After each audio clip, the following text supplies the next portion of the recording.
কিস্তির লোক এসে উঠোনের চেয়ার পেতে বসে থাকে। কামরাঙ্গা মার্বেলের মতন দুপুর গড়ায় যায়। আমলকি গাছ থেকে কবুতর একটা দুটো পশম খুঁটে নিচে ফেলে।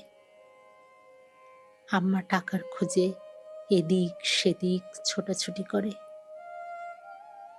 রান্নাঘরে মরা পুঁটি মাছের পাশে ছাই মাছি ওড়ে। খাড়া বটির উপরে পড়ে ছোট বোনের হাত কেটে যায়। কাঁদতে কাঁদতে ময়না আমার লেবু ফুলের মতন ঘুমায়। কোথাও কারো কাছে টাকা ধার না পেয়ে আম্মা কিস্তির লোক থেকে পালায়। জীবন থেকে পালাতে পারে না।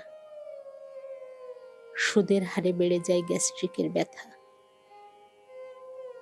সন্ধ্যায় শালিকের নিস্তব্ধতা নিয়ে ঘরে ফিরে ভাত খেতে বসে আম্মা কাঁদলে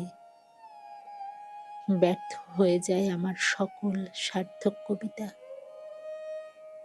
ব্যর্থ হয়ে যায় আমার সকল সার্থক কবিতা।